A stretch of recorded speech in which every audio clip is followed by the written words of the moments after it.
What was your favorite arcade game? The one special cabinet you just couldn't pass by without throwing in a quarter for a quick game. Was it a fighter, a beat 'em up, or a shooting game? Did you play it solo or with friends? All of us who grew up during that era know that arcade machines were everywhere. Not just big arcades, but every plaza, every liquor store, even restaurants. All one had to do is look for the hidden nook with that unmistakable glow of the screens, or listen for the cacophony of sounds emanating from the attract modes, all playing in unison, calling you into their space. And once you found your way to the promised land, there was one guarantee: at least one of the games, if not many of them, would have the Capcom logo proudly displayed. Capcom and Konami were the big boys, and no matter the genre, they made some of the best arcade games that we played most.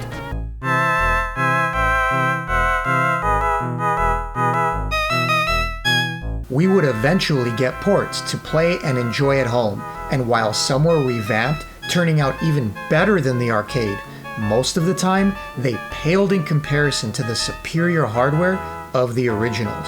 So while we played at home, we continued to enjoy them in their full glory whenever we went out. Whether a quick game or two while passing the laundromat, or shoulder to shoulder with friends, talking smack the whole way, arcades were a part of our life, and Capcom played a major role. As time passed and most arcades began to disappear, so too did our chance to ever play some of these games again. Where there once stood a Street Fighter cabinet, there was now just an ATM machine. Where we once gathered to play games for hours was replaced with a mattress store, and with those arcades gone, so was a part of our childhood. And most of the great arcade developers went with them.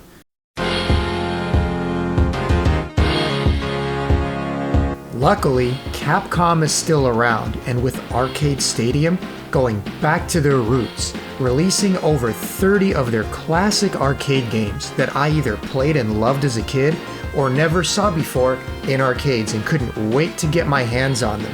It can be purchased as one complete collection of all 30 plus games, or 3 separate 10-game packages, each focusing on a specific era.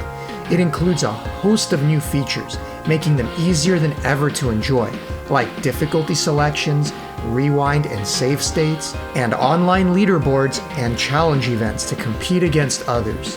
So in this video, I wanted to do something different. I'm not going to do a generic preview of every single game one by one, quoting a wiki, as there will be plenty of other channels to do that for you. What I want to do is share my favorite memories of the games in this collection, as some are very special to me. How I played some of them, what made them special, and why I'm excited to have them again. Which games are far better than any of the home ports, and why? And which games had modified home ports that were even better than the arcade. There are also several games new to me that I always wanted to play, but never saw in arcades before, and never had home ports. I finally played them for the first time this week, and some were even better than I expected, while others, disappointing. I want to share that experience, which games are must play, and which to avoid. Not just the shooting games, but all of them. And when I'm done, I'll break down which of the 3 packages was my favorite, and if I had to choose just one, which it would be. To make it easy, I'll show a quick color-coded graph of all the games in each bundle, from must-play classic to avoid at all costs. So even if I don't talk about it, you'll see how I felt about each game overall, and how it affected my view of the bundle as a whole. For certain games that I show, I'll give you a quick side-by-side of what it looks like on the Switch collection versus emulated on a PC, often the only other way to play it. If I notice issues with the emulation, I'll mention them, and I'll show you the cool features that Capcom added for this collection.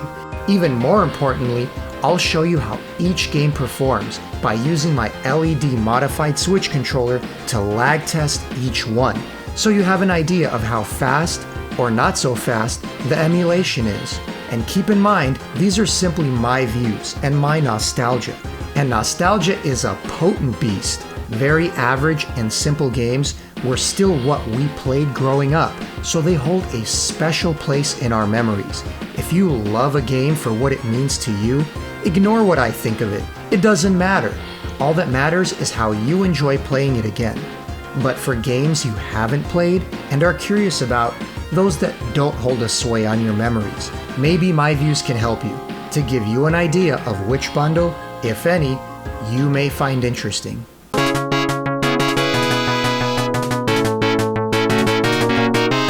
When you download Capcom Arcade Stadium, it comes with one game to start, for free, 1943, The Battle of Midway, and it's definitely a classic that I used to play in arcades, along with its predecessor, 1942, also in this collection, though to be honest, the original 1940s games never captured my attention for very long.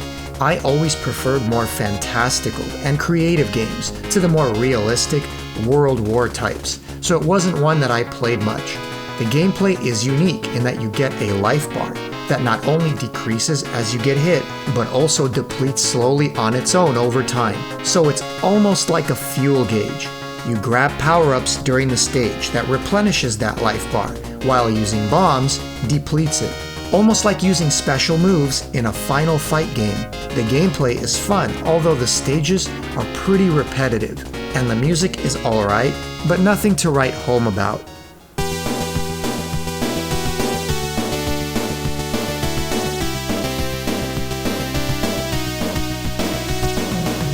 My favorite version of 1943 is Kai for the PC Engine. Not only does it have a cool, remixed soundtrack, but also a set of 5 brand new levels at the end, which completely changed the game around. Your ship is souped up, the graphics and scrolling effects are improved, and overall, you wish the entire game was like those final new stages. Aside from the more square 4:3 aspect ratio versus the arcade, Kai is a better game overall. The base arcade original is a good game, it's okay. I give it a one and done personally, as it doesn't hold my attention much versus the other games. But the game is free. How do you go wrong with that? This is a perfect opportunity to talk about the display options, what I did like versus what leaves something to be desired, and I hope Capcom patches it in the future. On the plus side, there are options to rotate your screen in any direction, which is important for many games on this collection, including 1943. Unfortunately, the actual resizing options are inadequate, as rotating only gives you a slightly larger image with tons of wasted space. It has a max option that stretches it to your TV, which is horribly mangled regardless of orientation, and I don't know many who would ever want to play that way. It's just silly. Simply adding a way to scale it up in size until the edges reach the sides of your TV is what's needed here, leaving some black on the top and the bottom. As it stands, the Tate mode for 1943 leaves a lot to be desired, as those with a proper vertical setup still end up with a much smaller image. In regards to input lag, 1943 was right where I expect most Switch games to fall, in that 5-frame delay territory. So it's what I expected, but what I did notice is an odd judder in the background scrolling when playing. The controls and ship feel fine, and to be honest, most casual players won't notice or care. Once I stopped paying attention to it, I didn't either. But if you look close, there are moments when the image stutters or jumps for a moment, especially evident when the clouds are scrolling. Given I have dozens of games to go through, I can't comb through every stage looking for every defect, but right off the bat, it's something I noticed. It's a minor annoyance, personally, but the Tate mode is not. There's no reason a rotated image shouldn't have the option to fill your screen correctly without ruining the aspect ratio, so that's a feature we absolutely need. Now, not every game in the collection has this problem, as many of the newer games do not, but 1943 and some of the other older games do. The real draw of the collection are the 3 packages, so let's get into the good stuff.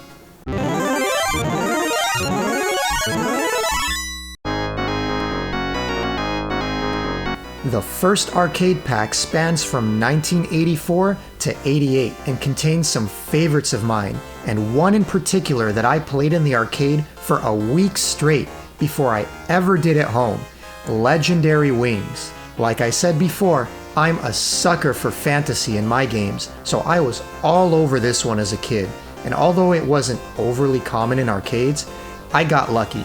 On my very first week-long cruise as a kid, it turned out that the small arcade on the ship had the game. If I remember right, it was set on free play or something like that, and boy did I take advantage. It was the first time at my age that I was allowed to roam freely, alone, and do as I please around the ship, and as late as I wanted. Honestly, I think my parents were just glad to get rid of me for a while. So I spent many hours each day playing Legendary Wings, sometimes past midnight and into the morning, alone in the arcade. Not like you can pause the game, so I brought pizza and soda in with me and played and ate, only stopping at the end of the day to hit the sack and be right back on the machine the next day. And I had a whole week, no parents around, and plenty of pizza and Sprite to do it. I later played the NES version all the time as a kid and always thought it held up really well to the arcade. And once I finally played the arcade original for the first time this week at home, this isn't what I played. Wait, walking stages instead of flying? What's going on here? It turns out the reason I thought the NES port was so similar is it was the NES port I was playing. They must have had one of those arcade machines that had NES games loaded on it, because this is a different game. Shit, is this a different game. I thought it was hard enough when I played it, but this imposter? It's outright broken. What in the world was Capcom thinking, even putting it out? Oh, I'll tell you what. Torturing children, that's what. And now, it's torturing me. The graphics are more realistic than the NES port, but that's about all I can say good about it. First thing you need to know is don't miss the power-ups. Like, any of them. The first couple waves of popcorn enemies have one each, and if you miss either, God help you. 'Cause no rewind, no save state, no nothing will save you from starting the stage over. Those power-ups, plus another few later in the stage, are the only things that stand in the way between you and utter destruction. And those second sets of power-ups on later stages are near impossible to get to. They're obscured by enemies and bullets to the point where going after them is almost always certain death. But go after them you will, because not getting them also means certain death. Some enemies become nearly unkillable with a basic shot. And when you do manage to get all powered up and finish the stage and the boss, what do you get? At the start of the next level, it all gets taken away. That's right, as the game gets progressively harder, it continues to start you at each stage with no power-ups. So every level in Legendary Wings feels like playing Recovery in Gradius after death. Get the power-ups or die. Or die trying to get the power-ups. Either way, you'll die. I watched a long play on YouTube, and don't be fooled, it's using emulated auto-fire. If you're going to play it, definitely use auto-fire. I didn't. And don't die. I did. If you get knocked down to the base weapon, even auto-fire won't save you. Now this collection has an easier mode setting. Use it. Maybe it'll be like ultra hard on a normal game. On the plus side, there are no technical complaints with this port. The Tate mode fills the TV screen correctly when rotated, and it ran at under 4 frames of delay, so 4.5 if you add my display. About as good as any game on the collection. So you'll have great performance with nobody to blame while it kicks your ass, and it will. But this game, avoid it. It will hurt you. Play the wonderful NES port instead. The side-scrolling sections are better.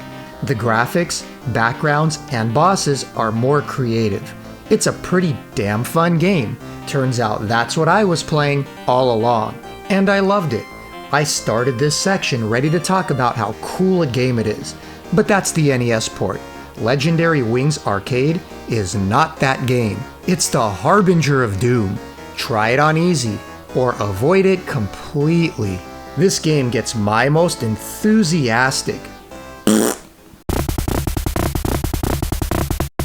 Speaking of arcade to NES ports, this bundle has a bunch more. Bionic Commando, Section Z, and Tataki no Banka, or what us rubes in the States just call Trojan Man. All of the games I played and enjoyed on the NES, and rarely ever saw the original in arcades. Bionic Commando is one of my all-time favorite NES games, and while the arcade port sure looks nicer, it's a perfect example of a game being improved upon for the home. It's not a bad game, actually. I'd play it all day before playing Legendary Wings again. But the more you get into it, the more you realize the entire game is built around overcoming the janky controls. Unlike the glorious fun of swinging around like a monkey in the NES port, in the arcade, you can only grapple once.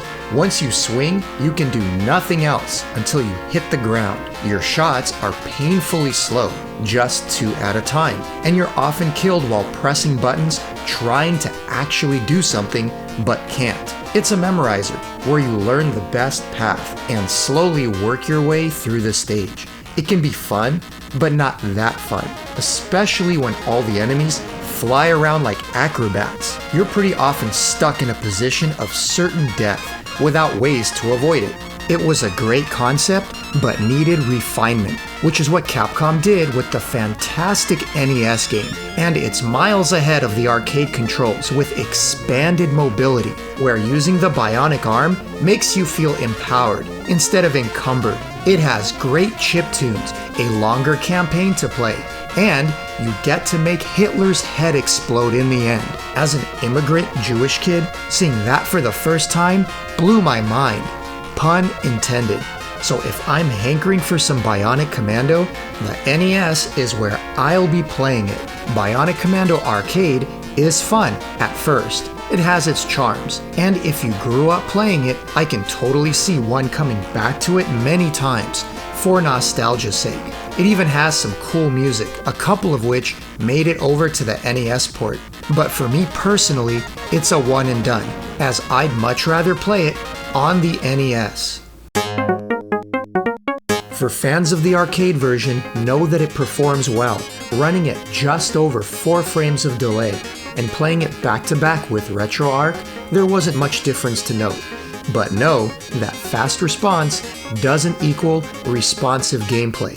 Bionic Commando Arcade is the R-type of platformers, and that's not necessarily meant as a compliment. It's very routed, slow, and deliberate gameplay, and will eat your lunch money until you memorize exactly how to navigate every section. It's fun once you know exactly what to do on every stage, and there's little room for improvisation. If that's your type of game, put Bionic Commando on your list, as you'll enjoy figuring out each path to avoid death.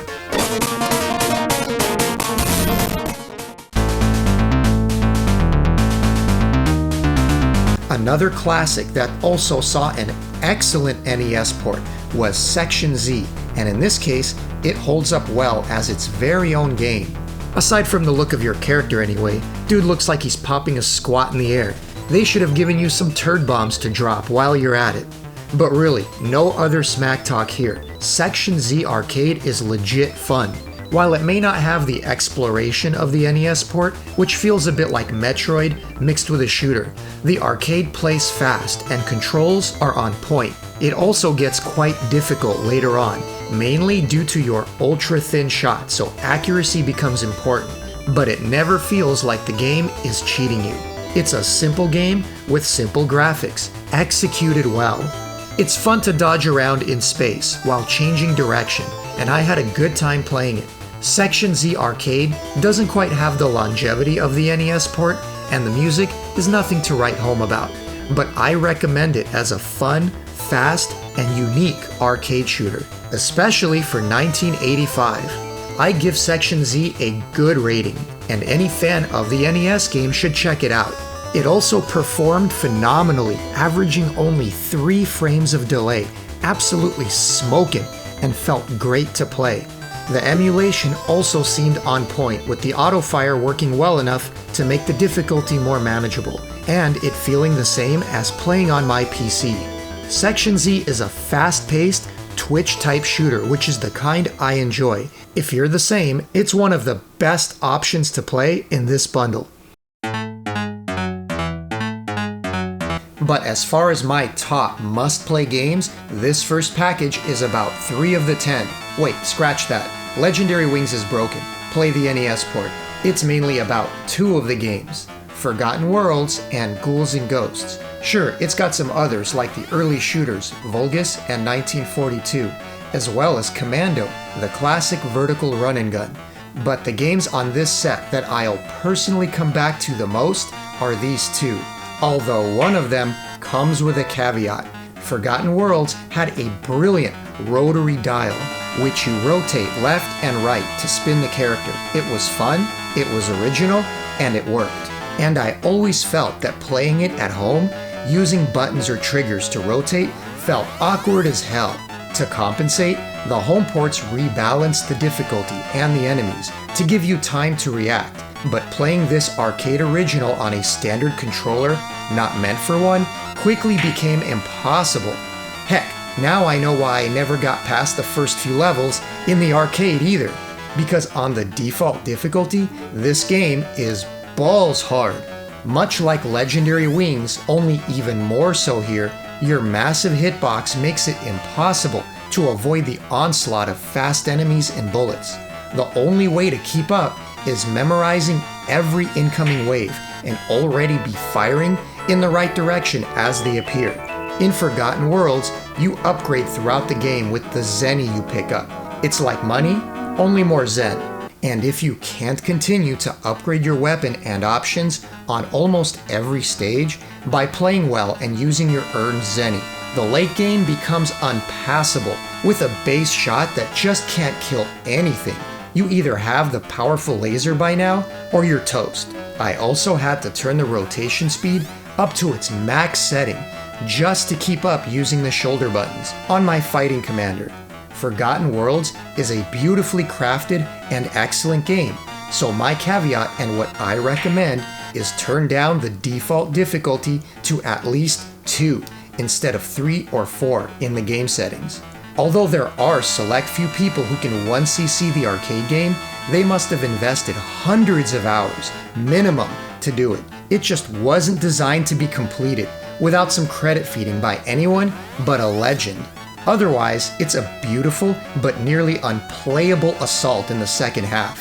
In terms of performance, Forgotten Worlds is with the majority of the collection at 5 frames of delay, which when you add the display lag, you're closer to 6. And while that's normally decent, this is one game where every ounce of performance would have helped, as the likely snappier response of the arcade dial coupled with an analog monitor is likely under 3 frames. But don't kid yourself, this game could have 1 frame of input lag, and there still isn't enough butt paste at the store for how badly it will ream you on the standard difficulty. It's a really cool game if you turn it down, and unless you're looking to invest an enormous amount of time into trying to 1 credit clear it, I recommend you do.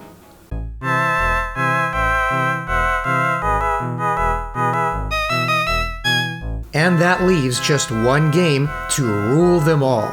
Really, what can I say about Ghouls and Ghosts, aside it being one of the greatest platformers Capcom ever made, and the best in the series. While I rarely got to play the arcade version, I've played it enough on the Genesis and later on the Super Graphics that I can practically run it in my sleep. Now, the first game was a nightmare that I still get PTSD thinking about what I went through as a kid just to beat it.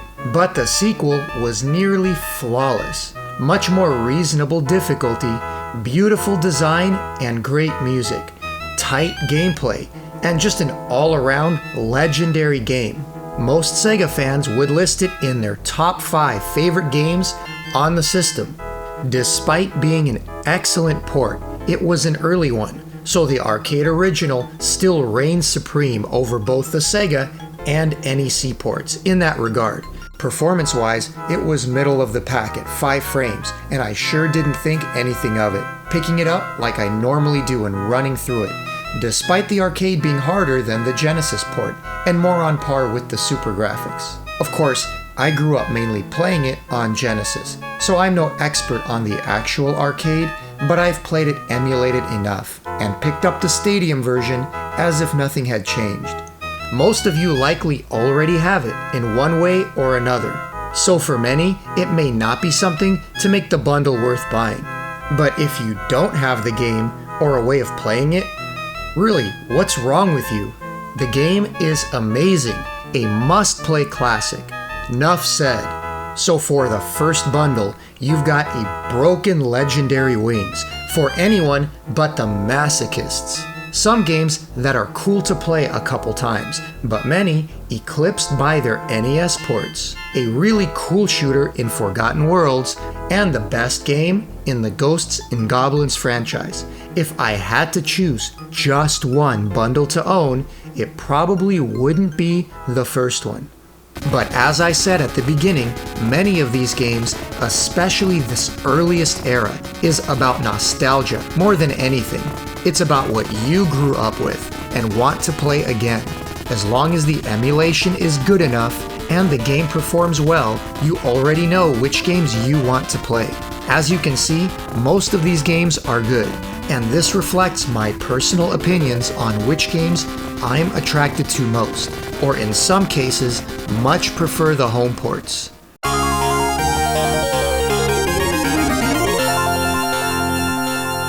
And that brings us into the 90s with Bundle 2, 1989 to 92. And boy did I have high hopes for this bundle. It has my favorite game of the entire 30-game collection, Strider. And I know this arcade port won't let me down, because I've played it 1,000 times and it never gets old. You know that one game that you enjoyed so much that you could never pass by the cabinet without throwing down a quarter and see how far you'll get. For me, that was Strider. I only ever did play it on a single quarter, and every time I could blow through the first 4 stages without a single death. This baby was my jam, but that final stage 5 would always trip me up.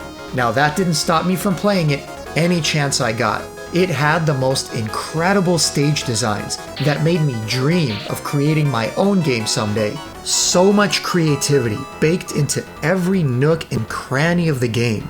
No other game sans Ninja Gaiden made me feel like such a badass. Strider also contained what is in my mind the single greatest platforming level ever conceived, Siberia. Slicing through a pack of hungry wolves, just in time to slide under a closing pillar, fighting off a mechanical gorilla, jumping back and forth between cliff faces, up a pulley system to the top of the mountain, taking out the gun-toting mech, then rushing down the cliff face with mines exploding behind you,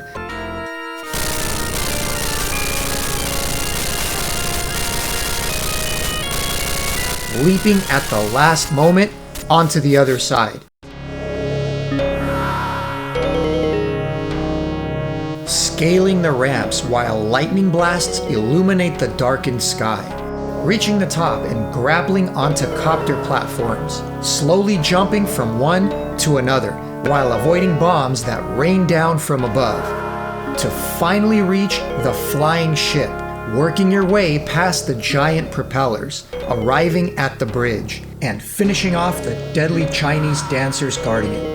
Not a single game I've played to this day has matched Strider in all-out creativity and variety within a single stage. It's truly something else. Strider Arcade is unique in that no truly great home ports existed for a very long time, until the 32-bit days. What's that, you cry? The Genesis port was excellent. You don't know what you're talking about, Junkie. Yes, the Genesis port was mighty impressive for the time, but I'll tell you here and now that as a self-proclaimed Strider arcade snob, it never felt right. Just like the original arcade Shinobi, there was no home port at the time that did it justice. Something was always off. The gameplay and controls felt different. The animation was lacking. It was a good console port, but it wasn't my Strider. Strider performed well at 4.5 frames of delay, and I had no issue running through the game, although I did notice some emulation quibbles. The most obvious is right at the start, where the alert sound is distorted and incorrect. Or other times, it doesn't play the alert sound at all. Here it is sounding correctly through RetroArch.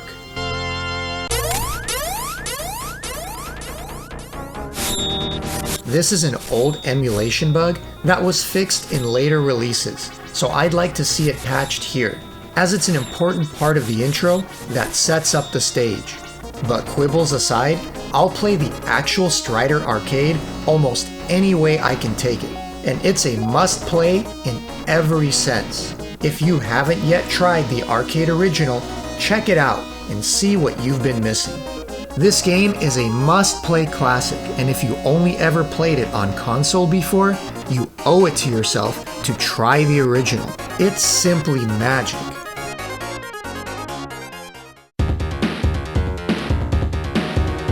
This second bundle is full of classics that we all know and love in one way or another.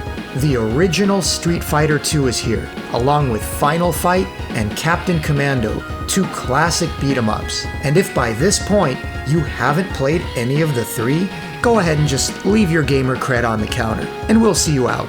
Download this pack for 15 bucks, play all of them, as well as Strider, and we'll see you back here in a bit.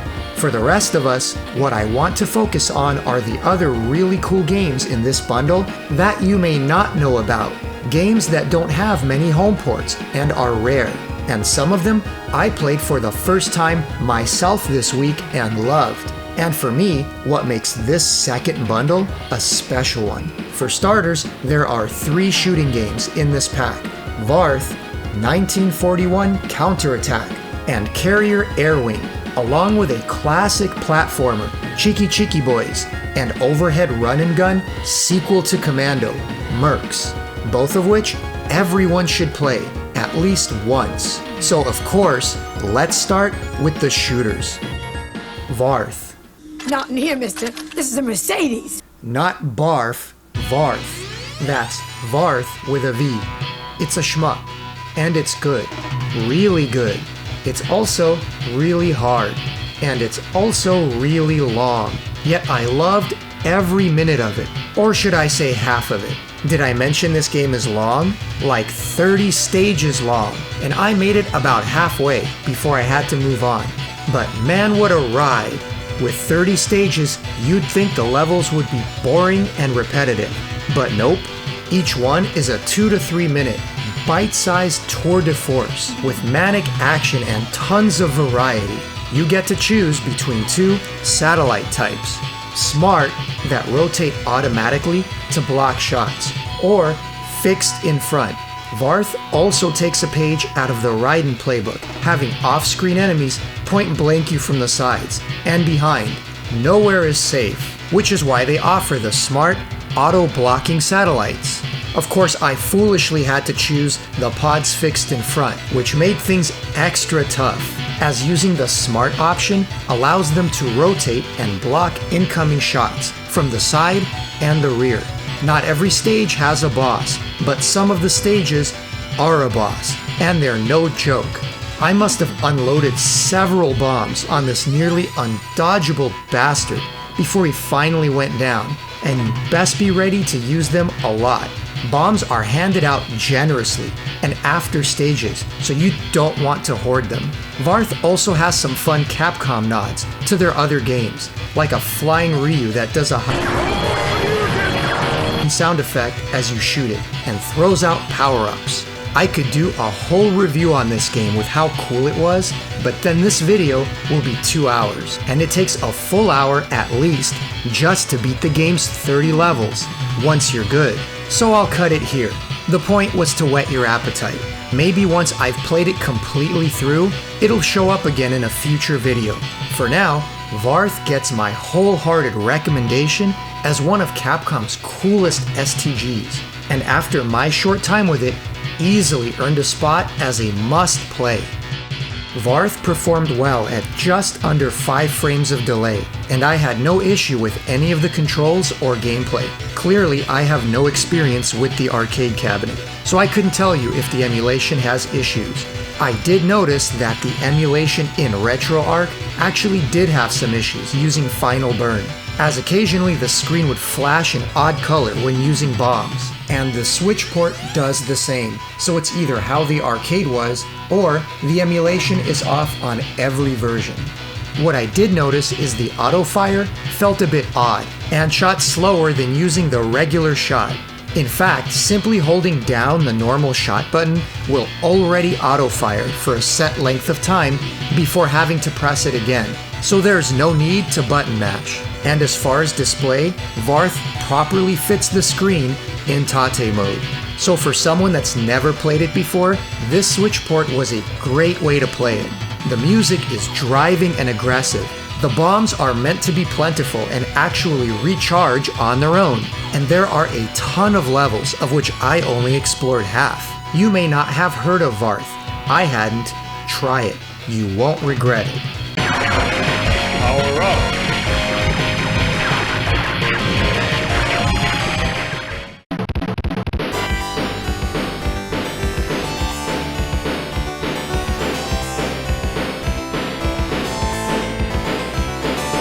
Next up is a game I have played on the Super Graphics, 1941 Counterattack, and it's a pretty damn good port at that.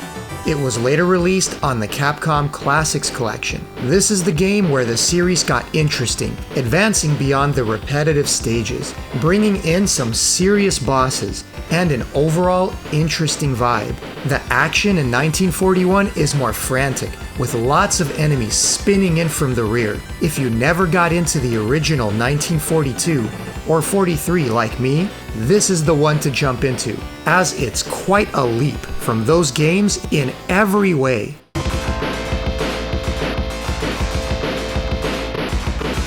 Aside from the much more creative stages and bigger bosses, 1941 doesn't take itself as seriously and is less realistic. One example is a new shadow weapon, where it creates duplicates of your plane and can be pretty effective when used correctly. Another example is one of my favorite mechanics of the game.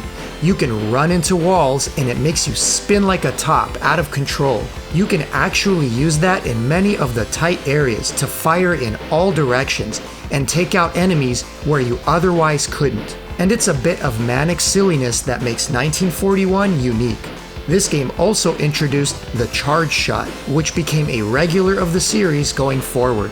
1941 is shorter at only 6 stages, but they're packed with creativity and constantly changing scenery. The music is also fun with peppy, upbeat tunes that fit the more whimsical nature of the game. Most of the stages do end up sounding like a similar rendition of each other, kind of like how every dance track boils down to a similar beat of boots and pants and boots and pants and boots and pants and boots and pants, boots and pants and boots and pants and boots and pants and boots and pants. Unfortunately, 1941 is one of the games that fared the worst in terms of performance. It averaged just under 7 frames of delay, compared to the 5 or less of most other games. And while I still played it fine and may not have thought much of it had I not tested it, the numbers are the numbers. Expect 7 to 8 frames of delay once you add your monitor. But wait, you say, maybe the charge mechanic causes the delay and it's built into the game, so it's normal. Maybe the original has it too. Good point, and I thought the same.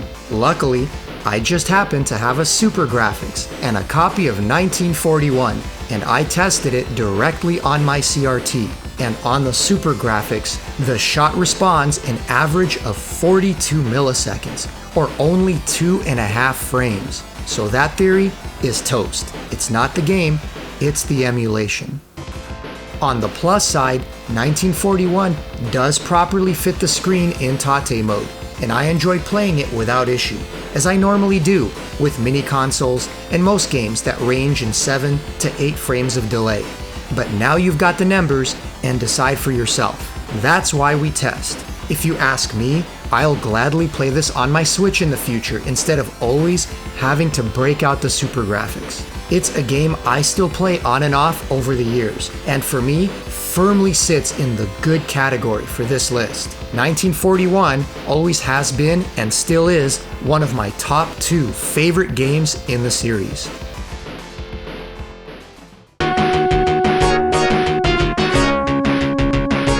The final shooting game in this bundle is kind of a mixed bag. Not that it's a bad game, it's fun actually. It just has an identity crisis, where it's not as good as the original Area 88 or UN Squadron on the Super Nintendo. Yeah, I complain sometimes about the grinding on the SNES port, but it's still very fun to play. And to top it off, has some fantastic music. Carrier Airwing is very similar, only not as cool and without all the extra weapons. What it does do differently isn't anything unusual, and what it does the same isn't as good as the first. It's not technically a sequel or related, but you can tell much of the assets and code was reused. I also wondered why exactly you're blowing your way through civilian buildings here so gratuitously. You couldn't just fly around it? Ah, the 90s. Overall, it's kind of like Area 88, but without the cool anime vibe or the creativity. In terms of emulation, I actually noticed an issue with Final Burn on RetroArch, where certain enemies were distorted all over the screen, and in other cases, these red planes would cause the game to freeze if I didn't kill them fast enough. I would guess there must be other releases that don't have this issue, but mine did. And thankfully, that didn't happen on the Switch port, which did not exhibit that graphical glitch at all. What it did have a problem with, as many of the games here, is the auto-fire, where the rate was so slow, it was unusable.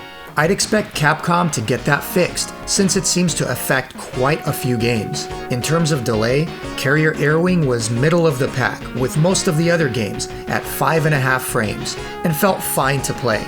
But overall, Carrier Airwing was a one and done, for me, the least interesting shmup of these 3, by far.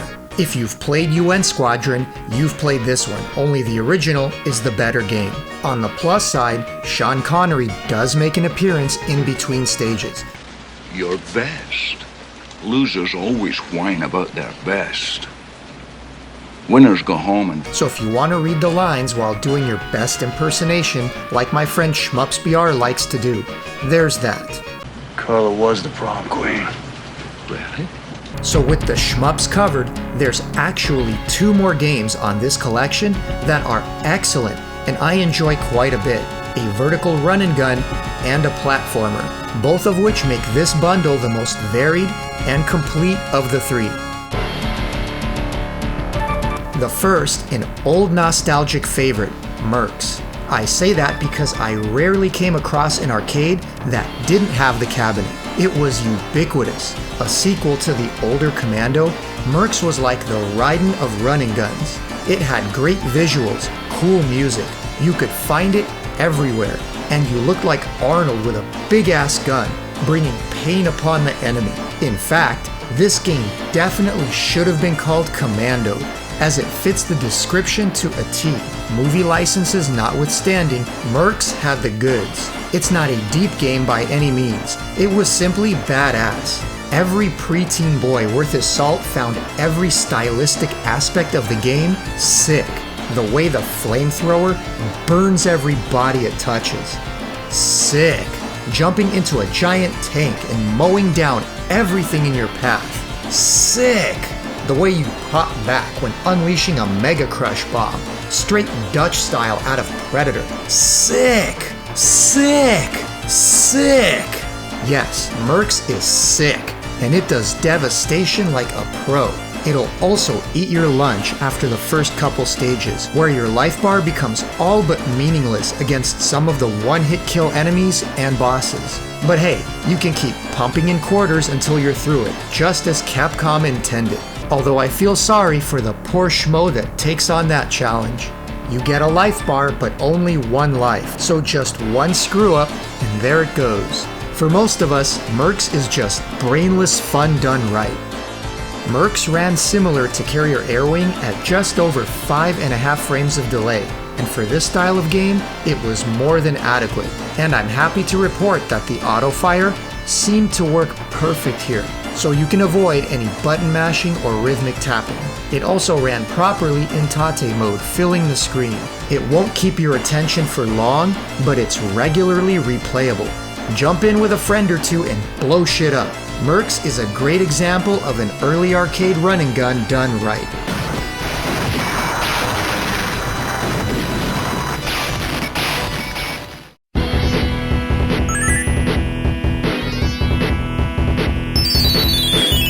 Rounding out my personal list of games that I want to mention for this bundle is Mega Twins, aka Chiky Boys. You may have played it on the Mega Drive, or maybe you played it on PC Engine.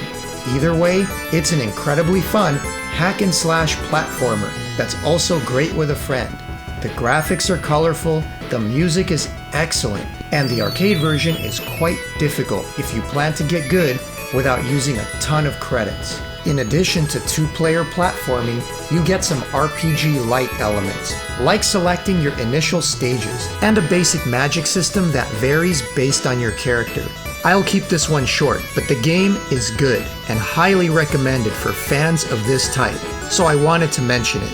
As a fun hack and slash with a friend, your kids, or the wife, you could do far worse. So what do I think of this second bundle? It's the most diverse and packed with must-play games of the three, and one I would pick up myself, not only for Varth and 1941, but also MERCS and an easy way to play Strider. On top of that, if you like beat-em-ups, then you have a great one in Final Fight, along with Capcom Commando. Even the worst shmup of the bundle, Carrier Airwing, is a decent shooter, and its first home port ever released. That says a lot about this bundle being packed with quality. Oh, and there's that street fighting game that you might have heard of. None of the other bundles have this many must-play and good games, so don't sleep on this second one. It's the overall most complete package of the three.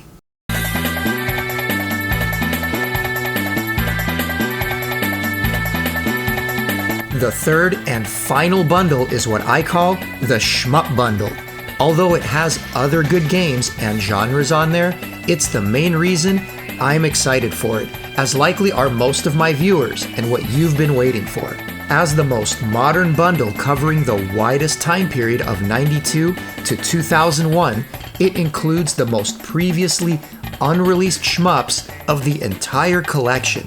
While the second bundle is great, it's also full of games that we've all played before.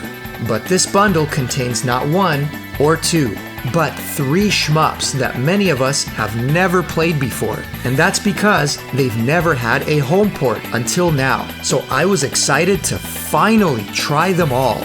Those games are the two final 1940 series, with 19XX and 1944, the Loot Master. Not to be outdone, this bundle also contains Cave-developed Progear, a game that I've been waiting to play for years on a home console. And finally, it has a fourth shmup with Giga Wing, previously released on Dreamcast, making this the most shmup-heavy bundle of the three. Now, the rest of this bundle is not as interesting to me, as it's yet two more variants of Street Fighter that I have on multiple systems, and a host of other fighters and beat-em-ups. And while that's cool, I don't get much mileage out of playing on my own. So for me, and probably most of you, this bundle is all about the new shmups to explore. I started off with the next game in the 1942 series, 19XX War Against Destiny, as it always looked like the most creative of the bunch. It breaks away from the realistic setting even more than 1941 did, and has the best sprite work and designs yet. At first glance, it doesn't seem to be, as the opening stage is pretty typical 1942, but they get more varied and interesting quickly. The presentation is the best in the series with colorful sprites and creative levels. Stage 3 has you flying over forests and waterfalls before entering a mountain outpost to square off against a multi-tiered tank. It has the more whimsical nature of 1941 taken to the next level. Stage 4 starts out over a frozen forest before making way to a glistening ocean with icebergs and submarines emerging from the water. And on every stage, this black rival jet starts showing up to cause some trouble before taking off again. Other stages have you flying over a city at night and over a giant aircraft carrier, and the bosses get bigger and more complex. The music is also memorable and stands out more than any of the previous games. An interesting mix of jazz and drum beats that fit the game perfectly. The game mechanics have also changed, where the bullets have become larger and bullet hell size, and some of the patterns thrown out by the bosses and larger enemies were clearly influenced by them, but it's just a flavor of bullet hell and never becomes one, sticking to its roots of traditional, faster flying bullets and simple patterns. There's also no longer a health bar, so it's one-hit kill death. You can charge up your main shot when near enemies to unleash a sustained homing laser attack, and even charge your bomb for a larger, more devastating drop. You can also select between various different planes now, each with their own speed, power, and laser attributes, changing up how you approach the game. The game performed like most of the others in the 5.5 frame range, and the Tate mode filled the screen correctly, as you'd expect with the newer games.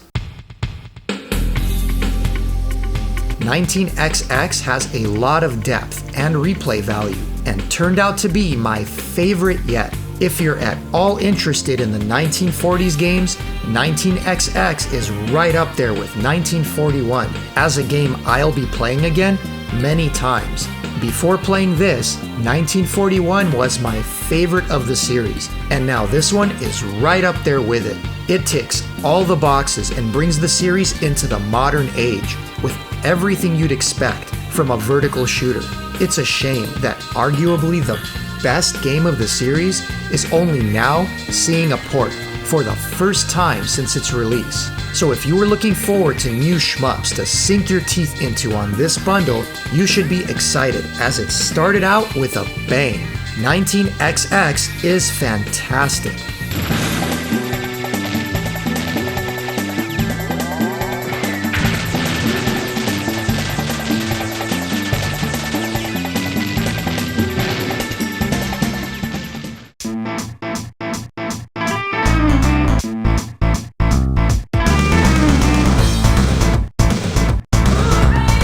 Next up was the final game in the series, 1944, The Loop Master. And I'd read it was developed for Capcom by none other than Rising. I wasn't sure which programmers worked on it, but I was very curious to play it. And to be honest, all I can tell you is mild disappointment. Coming from the incredible 19XX and being the latest game in the franchise, it was a bit of a letdown. Gone are the cool, futuristic designs and inspired levels of 19XX, replaced again with bland, realistic World War settings. It's not that 1944 is a bad game, it feels uninspired. The enemies and stages aren't as interesting, and the music is more forgettable. Aside from the Rockin' ZZ Top rip, of course, how'd they get away with that one?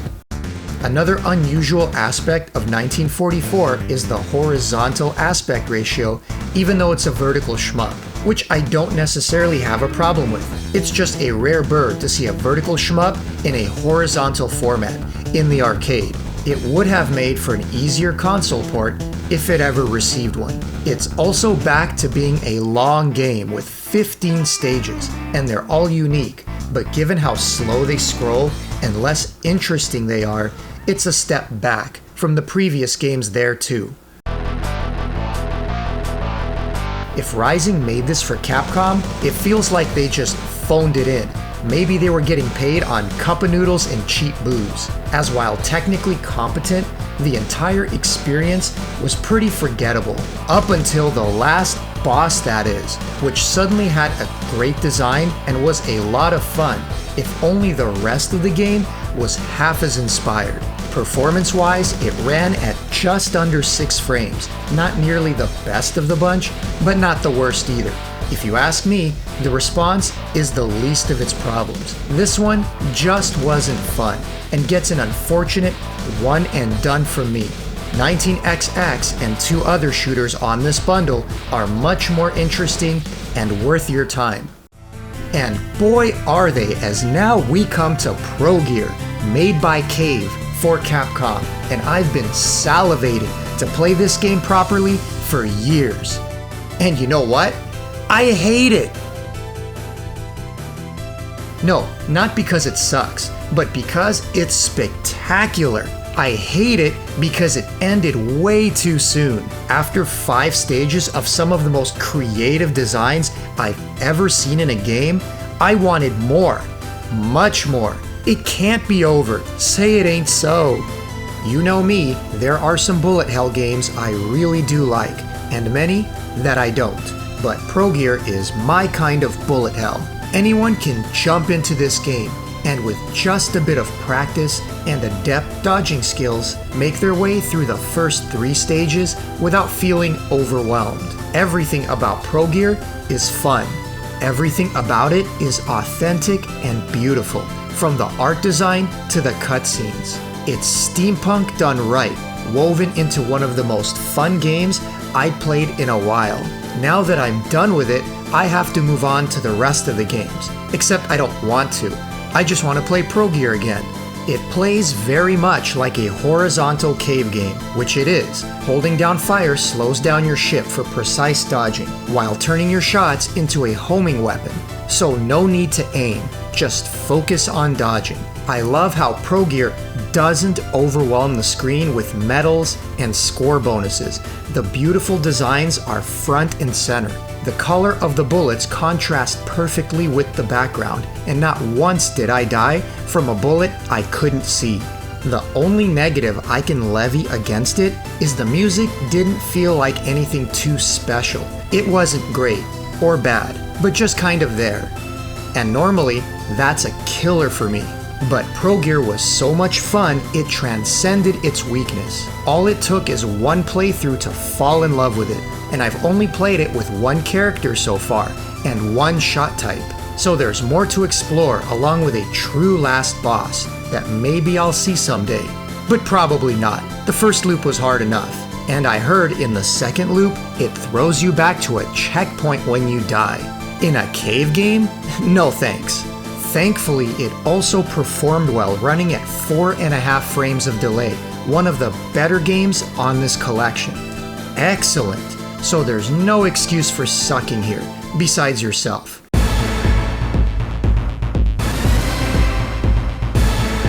I'm no expert on this game, having just played it, but if you want to know more, check out my friend MERCS' in-depth video on his channel, The Electric Underground. If there's someone you should be listening to when it comes to cave games, it's him. For me, Progear is horizontal bullet hell perfection, and a must-play. Progear has never been released or ported before. Why? I couldn't tell you. So this is a first, making this entire bundle alone worth its price. Progear, I love you. I'll kill you, but I love you forever.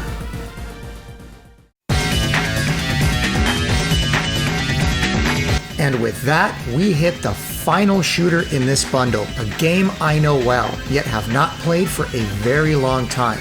Capcom's version of bullet hell, Giga Wing.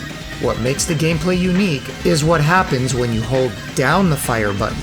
Instead of the typical charge attack that you see in most other games, here it creates a barrier around your ship, making you invincible, while reflecting bullets back at enemies and damaging everything it touches.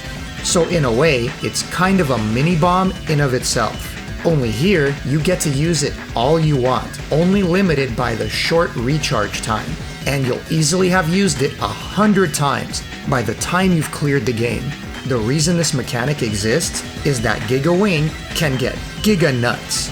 Sure, a super player could likely go through the entire game and not use it, but Capcom designed the game for you to need it. The screen gets extremely crowded, and the entire strategy is to deploy your barrier at the perfect times to avoid death, then survive until it's recharged, then deploy it again. Alternating between your main weapon and the shield at the right times is the difference between the game being manageable or next to impossible. It's also an important part of the scoring, as reflecting bullets provides massive score boosts. Of course, you still have a stock of the usual oh shit bombs for when your shield is charging, or to avoid an unexpected death. But using your reflective barrier is the key.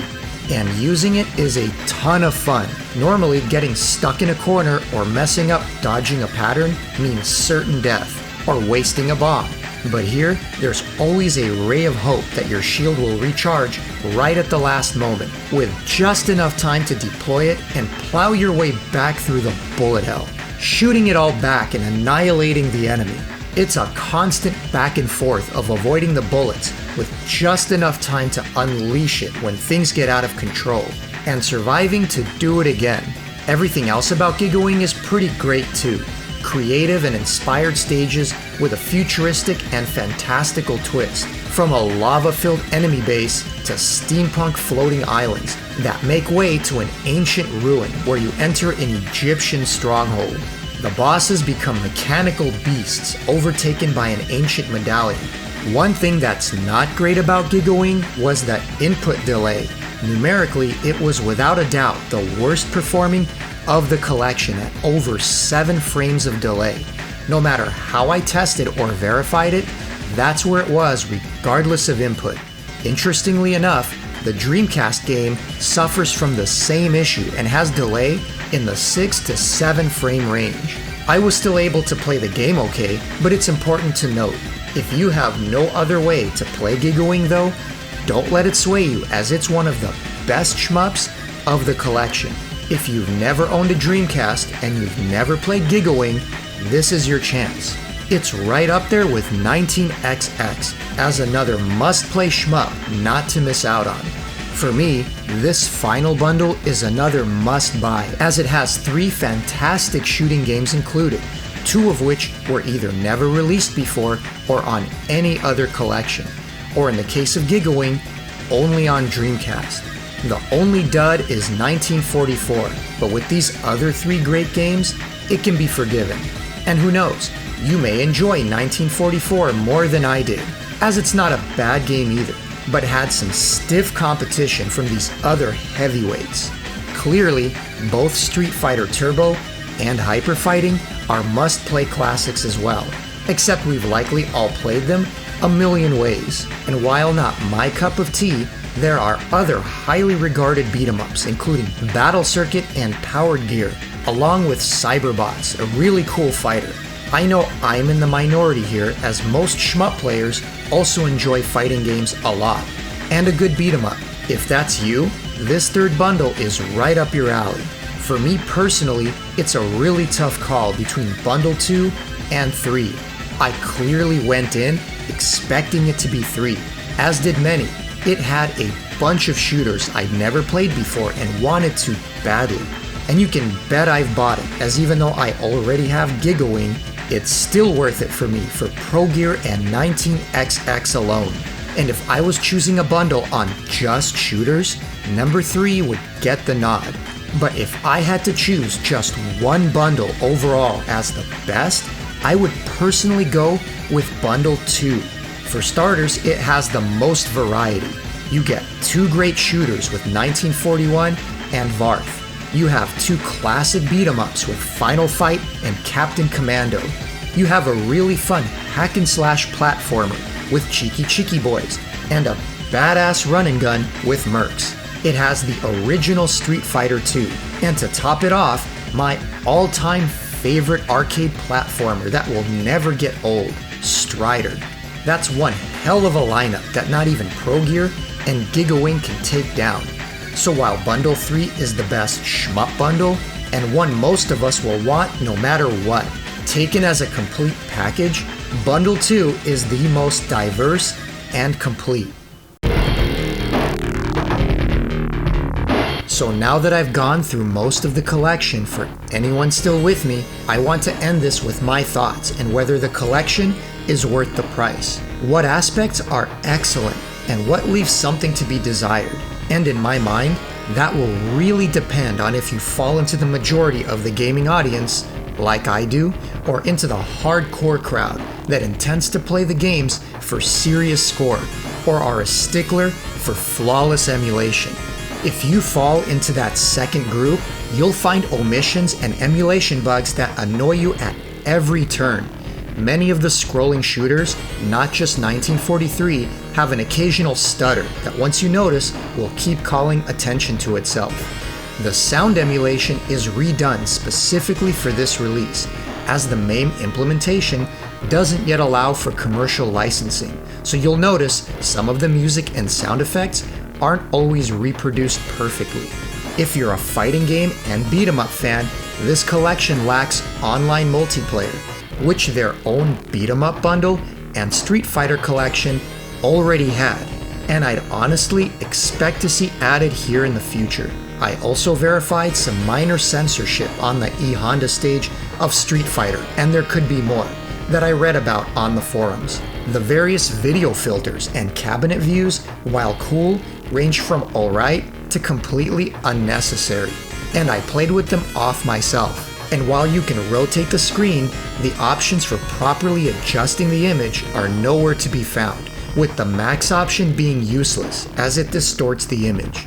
And as I already mentioned multiple times throughout the video, the auto fire on a lot of games is broken and doesn't work correctly, so until that gets patched, you need to fire manually. But most importantly, while some of the games perform extremely well in terms of input delay, a good handful of them, including some important ones, do not. While I had no issue playing and enjoying them casually, I imagine going for a second loop or high score would become difficult for serious players. You'll also want to be using a decent TV in game mode that does not add more than a frame of delay to your signal, or you could be looking at performance that doesn't meet your standards.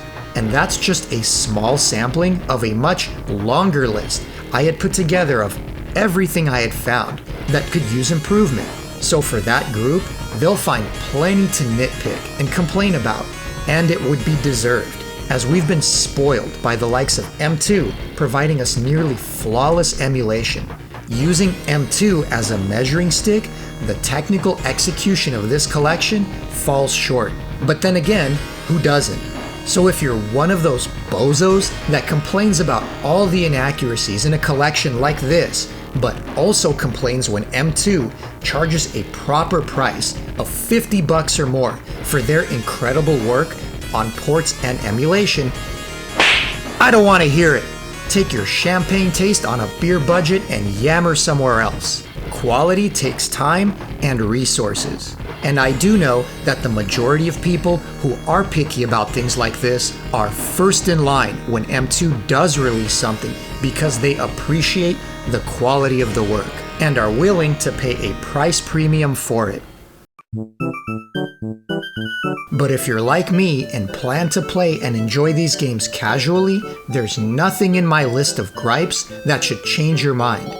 Making this video, I had to comb through the games and focus on all the issues that I found. And yet, knowing them all, once I started playing and enjoying the games, I couldn't care less about most of those issues. Not one of them was significant enough to detract from my enjoyment. If you're asking, as someone who isn't overly picky and just wants to play and enjoy the games, is this a good buy? If any of the bundles are something that you want, the answer is yes. And let me be clear here, this is no bare bones, lazy, or thrown together emulation of the games, without concern for us as gamers. Take a look at the Psycho collection on Switch as an example. No features, no training modes, no save states, nothing. Just the base games slapped onto a cartridge and called a day. Forget that they had high input delay. I still had fun with the games, but the actual port was as lazy collections get. The Capcom Arcade Stadium is nothing like that. You can tell they went all out in trying to make this a feature-rich release with something for everyone. Every game has difficulty settings, save states, and rewinds. Score challenges and events have been created for the community to compete and post their scores. The interface is attractive, and while I would have liked to have a basic, easier way to select games from a list, I can see what they were going for. You can absolutely tell that Capcom and the developers used M2 as a measuring stick and shot for the stars, trying to make this collection as feature-rich as possible. And you can tell they cared. The fact they couldn't reach that level of quality is not surprising, given the size of this release, amount of games, and likely time constraints. Clearly, the goal was to release it as good as possible, and then slowly patch, improve, and add to the work they've already done. As a foundation, it's a good release, and I can see several months from now many updates, fixes, and later additions, eventually making it a finely polished version of its current state. So if you're on the fence, wait and see, and time will tell. Capcom plans on adding more games to Stadium. It's an ongoing project. So instead of seeing it as a single release, it should be seen as more of a collection that will grow and improve. But for me, I ain't waiting and seeing to play Progear, Varth, 19XX, and some of these other never released games. I'm enjoying them now, and if you're not the persnickety type, you will be too. $15 for a 10 game pack is more than a fair deal, and $40 for all 32, if the majority are games you want to play, is fair as well. If Capcom listens to the fans and continues to fix the issues that are brought up versus ignoring them and simply releasing more games, then this collection can grow into something special. So if you fall in my camp, you'll enjoy this collection for what it does right, instead of focusing on what it doesn't. Cause that's how I roll, and that's my 2 cents. Now if you'll excuse me, I think I hear the Cotton Reboot calling my name, which just arrived on my doorstep and is waiting to be unpacked and reviewed, so you know what's next. If you enjoyed this video, check out some of my others and subscribe and hit the bell to get notified of when that video releases next, along with other amazing topics that I have planned for this year. And if you already love my work, please consider supporting it on Patreon. Massive videos like this one took me over 100 hours over the course of just 2 weeks to produce, and I'm excited to make many more. So join me there or on my Discord to chat about shmups and follow my current projects as I work on them. Until next time, smoke 'em if you got 'em.